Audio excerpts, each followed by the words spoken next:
नमस्कार, एवन उत्तराखंड देख रहे हैं आप सभी और आपके साथ हूं मैं जयति मिश्रा। बुलेटिन की शुरुआत करेंगे इस वक्त की सुर्खियों के साथ। प्रदेश की शिक्षा व्यवस्था को लेकर मुख्यमंत्री धामी गंभीर। सचिवालय में विद्यालयी शिक्षा विभाग के लिए समीक्षा बैठक। शिक्षा की गुणवत्ता पर विशेष ध्यान दिए जाने के दिए निर्देश। कई घोषणाएं भी की।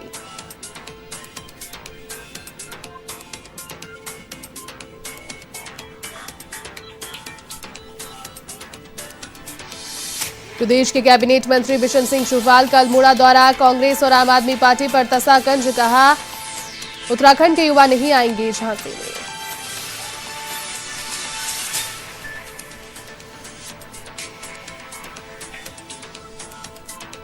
हरिद्वार जिले के लक्सर में किसानों की महापंचायत। भारतीय किसान यूनियन के राष्ट्रीय प्रवक्ता राकेश टिकैत ने की शिरकत। कहा, सरकारों को सबक सिखाने के लिए किसानों का एकजुट होना जरूरी है।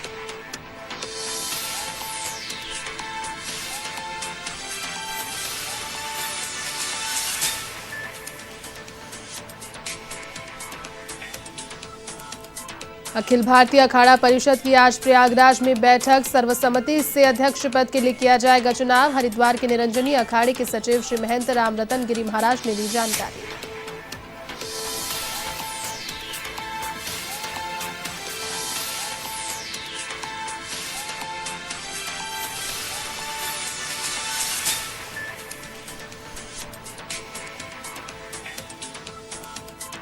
तराई पूर्वी वन रेंज में बड़ी कार्रवाई। सितारगंज निवासी 4 वन्यजीव तस्करों को किया गिरफ्तार। एक दुर्लभ प्रजाति का कछुआ भी बरामद।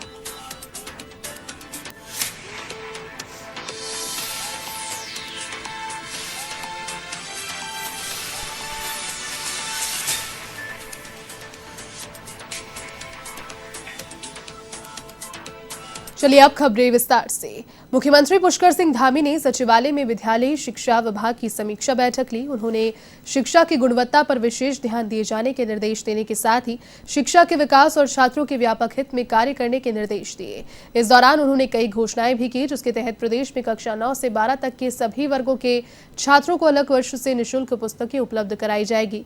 उन्होंने शिक्षकों के स्थानांतरण संबंधी प्रकरणों के निस्तारण के लिए महानिदेशक शिक्षा के अधीन सेल का गठन किया और छात्रों को अंग्रेजी और कंप्यूटर शिक्षा प्रदान करने के लिए विद्यालयों में अंग्रेजी और कंप्यूटर के गेस्ट टीचर्स की व्यवस्था किए जाने की घोषणा की। साथ ही राजकीय विद्यालयों के कक्षा 12 के 100 टॉपर्स को 5 साल तक उच्च शिक्षा की तैयारी के लिए छात्रवृत्ति प्रदान किए जाने की व्यवस्था भी की है।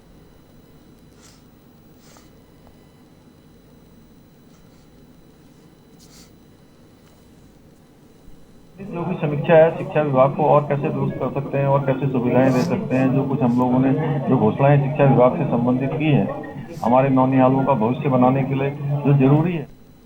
प्रदेश के कैबिनेट मंत्री व अल्मोड़ा जनपद के प्रभारी मंत्री बिशन सिंह चुफाल दौरे पर रहे, जहां उन्होंने कांग्रेस और आम आदमी पार्टी पर तंज कसते हुए कहा कि उत्तराखंड के साथ देश में कांग्रेस का जो हाल है उसमें कांग्रेस कहीं दौड़ में नहीं है। उन्होंने कहा कि जिस प्रकार से आज कांग्रेस के हाल है उससे उसका बेड़ा पार नहीं होने वाला। तो वहीं केजरीवाल के युवाओं को भत्ता देने की बात को लेकर उन्होंने कहा कि उत्तराखंड में तो बजट है, नहीं तो केजरीवाल क्या दिल्ली से रोजगार ला कर देंगे। उन्होंने कहा कि यहाँ एक सगुफा है जो यहाँ के युवा व जनता भली भांति जानती है और समझती है।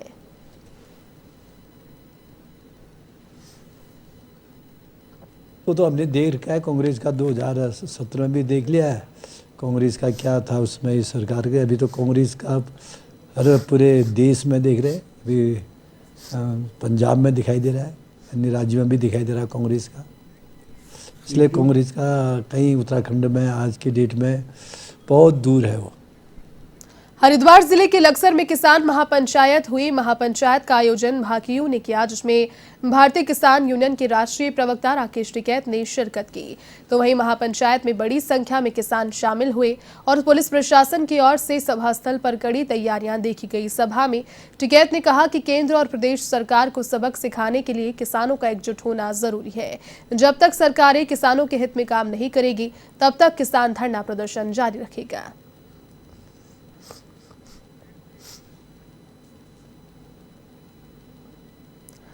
विकासखंड खानपुर ब्लॉक के लालचंद वाला गांव के ग्रामीणों ने प्रधानमंत्री आवास योजना के लाभ से गरीब पात्र लोगों को दूर रखने व अपात्र लोगों को आवास योजना का लाभ देने का आरोप लगाया है। ग्रामीणों ने लक्सर उप जिला अधिकारी से एक प्रार्थना पत्र देकर जांच की मांग भी की है। तो वहीं ग्रामीणों का कहना है कि प्रधानमंत्री आवास योजना की लिस्ट में उनका नाम चल रहा था, जिसे ग्राम सचिव के द्वारा निकाल दिया गया। तो वहीं ग्रामीणों ने भी इस पूरे मामले की उप जिलाधिकारी से जांच की मांग की है। हमारा पहले नंबर पे मकान था, एक हमारी भाभी है विधवा अफसाना नईम के नाम से। उसमें जी इन लोगों ने जो फाइनल लिस्ट जारी करी है उसमें कोई नामो निशान नहीं है हमारा। कुछ ऐसे चंद मकान पास करे हैं इन्होंने, बहुत लोगों के जिनके पहले से मकान पक्के हैं वो पास हो गए, और जो लोग झोपड़ भट्टी वाले थे, पन्नी वाले थे, तिरपाल वाले थे, उन लोगों के मकान नहीं आए। छोटा छोटा बच्चा है मेरा, 3 साल की लड़की है और सन 2016 की मृत्यु हो गई थी मेरे पर पति की। और लिस्ट में नाम था हमारा, वो भी कटवा दिया जिसने कटवा होगा। और जी 10,000 रुपये ले रखे हैं इतना सिकटरी न रायसी का सिकटरी वो, और कुछ हाँ ना का पता नहीं दे रहा, बार बार बस उन्हें कहा देख लूँगा देख लूँगा। यह जो संबंधित जो खंड विकास अधिकारी उनसे वार्ता हुई है, तो उनका कहना है कि उसमें जो सर्वे है वो पहले हो चुका है और उसके बाद उसमें जो आवासों का जो आवंटन होता है वो उच्च स्तर से ही होता है, तो इसमें जांच के बाद ही इसमें कुछ भी कह पाना संभव हो पाएगा। हरिद्वार के वरिष्ठ समाज सेवी जगदीश लाल पाहवा ने अखिल भारतीय अखाड़ा परिषद के अध्यक्ष के आकस्मिक निधन पर शोक जाहिर किया। उन्होंने कहा कि अखाड़ा परिषद के अध्यक्ष महंत नरेंद्र गिरी महाराज एक तेजस्वी संत थे। उन्होंने कहा कि आज संत समाज को एक बड़ी क्षति पहुंची है, क्योंकि अखाड़ा परिषद अध्यक्ष संत समाज को एक साथ लेकर चलते थे और हर पहलू पर सबसे विचार विमर्श करने के बाद ही निर्णय लेते थे। ऐसे में संत के आकस्मिक निधन पर गहरा दुख हुआ है। उन्होंने कहा कि क्षति अपूर्ण है।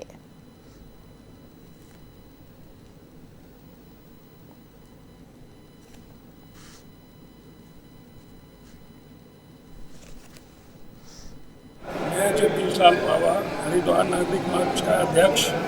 आज जो हमारे ये घटना घटी है, हमारे अखाड़ा परिषद के राष्ट्रीय अध्यक्ष श्री नरेंद्र गिरी जी महाराज जी का जो आकस्मिक निधन हुआ है, इसके ऊपर हमारे को तरह तरह के विचार आ रहे हैं कि आखिर ये ऐसा हुआ क्यों। ये अपूर्णीय क्षति हुई, संत समाज की बहुत बड़ी क्षति हुई। वो संत समाज को सबको एक साथ लेके चलने वाले इतने महापुरुष और सच्चे सेवा वाले, आज उनके निधन का हमारे को बहुत ही दुख हो रहा है। हरिद्वार के निरंजनी अखाड़े के सचिव श्री महंत रामरतन गिरी महाराज ने अखिल भारतीय अखाड़ा परिषद के अध्यक्ष के निधन होने के बाद रिक्त हुए अध्यक्ष पद के लिए होने वाली प्रयागराज में बैठक के विषय में जानकारी दी। उन्होंने बताया कि शाम को प्रयागराज में अखिल भारतीय अखाड़ा परिषद की बैठक होगी, जिसमें सर्वसम्मति से अध्यक्ष पद के लिए चुनाव किया जाएगा, जिसे सभी अखाड़े उसमें शामिल होंगे।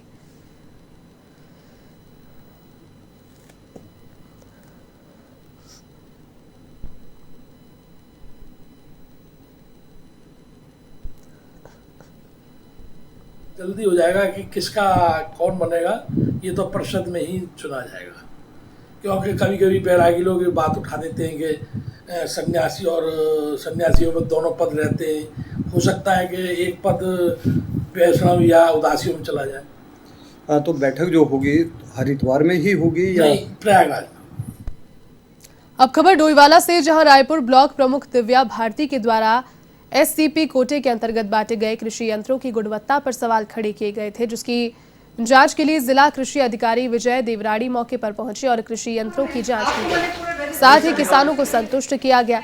इस दौरान ब्लॉक प्रमुख दिव्या भारती ने कहा कि किसानों को सरकारी योजनाओं का सही लाभ मिल सके, ऐसी उनकी प्राथमिकता है।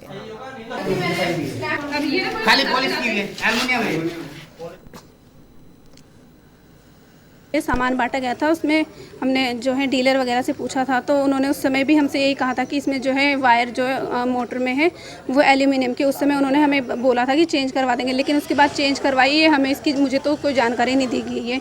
अगर प्रधान वगैरह को दी गई है वो मुझे नहीं मालूम, लेकिन मुझे तो बताया गया था कि मुझे इसकी कोई जानकारी नहीं दी गई कि हम लोगों ने मोटर चेंज की है। उन्होंने जो है कल भी सामान की टेस्ट यहाँ पे वापस आया था, उसके बारे में भी हमने मीडिया को बताया था कि ये सामान वापस आ चुका है। आज बल्कि ये सामान खोला गया तो कुछ सामान जो मोटर वगैरह चेंज किए हैं, आज देखा है तो उनमें कॉपर के वायर लगी हुई है। ग्राम सभा में जो है किसानों को जो है निम्न गुणवत्ता के जो यंत्र उपलब्ध कराने की बात संज्ञान में आई है। उसके क्रम में आज मैं स्वयं यहाँ पे आया था और सभी सम्मानित जनप्रतिनिधियों के समक्ष जो है यंत्रों की जांच कराएगी। जहाँ भी जो भी समस्या थी, जो भी क्वेरीज थी, ये पूर्व में संज्ञान आया कि कुछ यंत्रों में जो है चैफ कटर में संज्ञान आया था कि बैटरी का इशू था, कि जो है जो कॉपर वायर और एल्यूमिनियम वायर का इशू था, वो पूर्व में भी सम्मानित जनप्रतिनिधियों को अवगत करा दिया गया था कि जो भी यंत्र अगर वो उच्च गुणवत्ता के नहीं है तो उनको जो है उच्च गुणवत्ता के यंत्र उपलब्ध कराए जाएंगे। उसी 1 तारीख से शुरू हो रहे अन्न महोत्सव को लेकर राशन विक्रेता भी अब अपनी मांगों को लेकर मुखर हो चुके हैं। डोईवाला में राशन विक्रेताओं की एक बैठक हुई जिसमें निर्णय लिया गया कि पिछले 10 माह का प्रधानमंत्री गरीब कल्याण योजना का किराया व लाभांश के अलावा जो अन्य मांगे विभागीय मंत्री के समक्ष तय हुई थी, उन पर यदि कार्रवाई नहीं की जाती तो अन्न महोत्सव का बहिष्कार किया जाएगा और राशन विक्रेता अगले माह के लिए अब खाद्यान्न को गोदाम से नहीं उठाएंगे।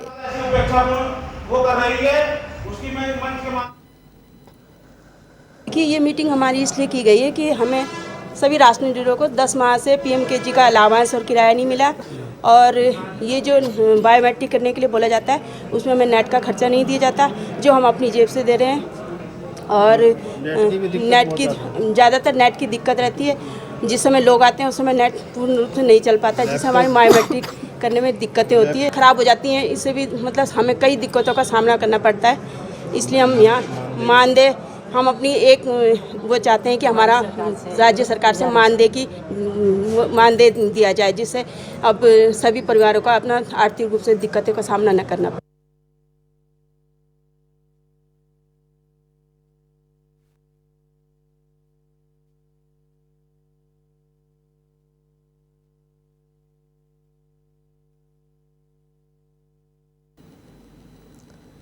गवर्नमेंट पेंशनर्स वेलफेयर ऑर्गेनाइजेशन का अल्मोड़ा जिले के भिकियासैंण तहसील मुख्यालय पर धरना 28वें दिन भी जारी रहा।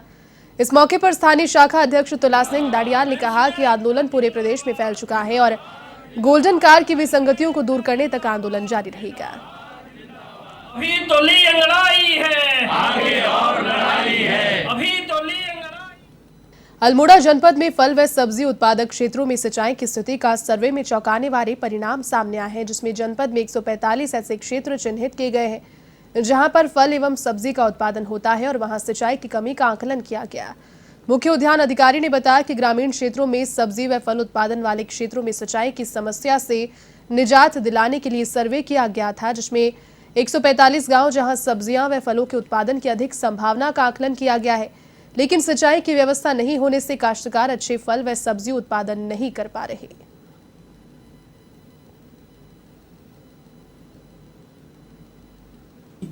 फल सब्जी मसाला उत्पादक क्षेत्रों में जहाँ पर गूलों से सिंचाई होती है या सिंचाई विभाग की से हो या लघु सिंचाई किन्हीं से भी हो, उनका इस टाइप का सर्वे करवाया था उन्होंने कि कौन सी गूलें मरम्मत योग्य हैं या ज़्यादा क्षतिग्रस्त हैं। इनकी सर्वे करके करीब 143 गाँवों का पूर्ण विवरण दिया गया था, और जिसमें उन्होंने अधिकारी अभियंता लघु सिंचाई एवं सिंचाई को निर्देशित किया है कि इनको ठीक कराएं, जिससे किसानों को सिंचाई की व्यवस्था सुदृढ़ हो सके और उनको उत्पादन करके अधिक से अधिक लाभ किसान हमारे प्राप्त कर सकें। उधम सिंह नगर जनपद के अंतर्गत आने वाली तराई पूर्वी वन रेंज में वन विभाग की टीम ने बड़ी कार्रवाई की है और सितारगंज निवासी 4 वन्यजीव तस्करों को गिरफ्तार किया है। आरोपी वन्यजीव तस्करों के पास से वन विभाग की टीम ने एक दुर्लभ प्रजाति का कछुआ भी बरामद किया। तो वहीं जौलासाल वन रेंज के वन अधिकारी विजय भट्ट ने बताया कि टीम को मुखबिर के जरिए सूचना मिली है कि कुछ वन्यजीव तस्कर जौलासाल वन रेंज में किसी बड़ी वारदात को अंजाम देने के लिए आए हुए हैं, जिस पर टीम ने तत्काल कार्रवाई की और जंगल में घूम रहे 4 सितारगंज निवासी युवकों को पकड़ा, जिसके बाद तलाशी के दौरान एक थैले में दुर्लभ प्रजाति का कछुआ मिला है। सूचना प्राप्त हुई मुखबिर खास से कि कालाबूटा बीट में हमारे 4 लोग कछुए को पकड़ करके ले जा रहे हैं, और ऐसे में हमने वहाँ पर तुरंत एक टीम गठित कर वहाँ पर लगाई और इतने में ही 6:30 बजे लगभग 2 लोग बाइक में वहाँ से निकलते हुए दिखाई दिए। उनको पकड़ने का प्रयास किया, वो भागे, उनका पीछा करके उनको पकड़ लिया गया। तत्पश्चात एक बाइक और 2 लोगों को आ रही थी पीछे से, जिसमें 2 लोग थे। उनके पास से एक बोरे में भारतीय मृदुशल्क कछुआ जो 12 किलो वजन का लगभग था, उसको पकड़कर बरामद किया गया और इन सभी लोगों को आज माननीय न्यायालय में पेश कर रिमांड पर जेल भेज दिया गया।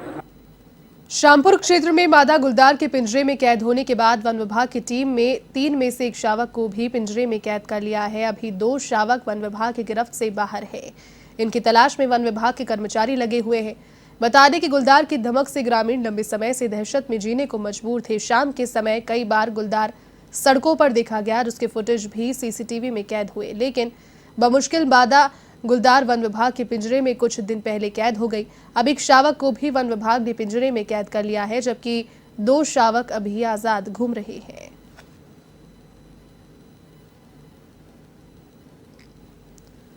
खदरी गांव में गुलजार फार्म के आसपास काफ़ी महीने से एक शावक और उसके 3 बच्चों की चहलकदमी थी, जिस पे रेंज कार्यालय द्वारा लगातार वहाँ पे गश्त की जा रही थी और पिंजरा लगाने के परमिशन के पश्चात वहाँ पे पिंजरा लगाया गया था। कुछ दिनों पहले वहाँ पे एक मादा गुलदार को हमारे द्वारा रेस्क्यू किया गया था और आज इसके जो 3 शावक में से एक शावक को भी हमारे द्वारा सुरक्षित रेस्क्यू किया गया है। चलिए, इस बुलेटिन में फिलहाल के लिए बस इतना ही। देश और दुनिया की तमाम बड़ी खबरों को देखने के लिए आप देखते रहिए A1 TV। नमस्कार।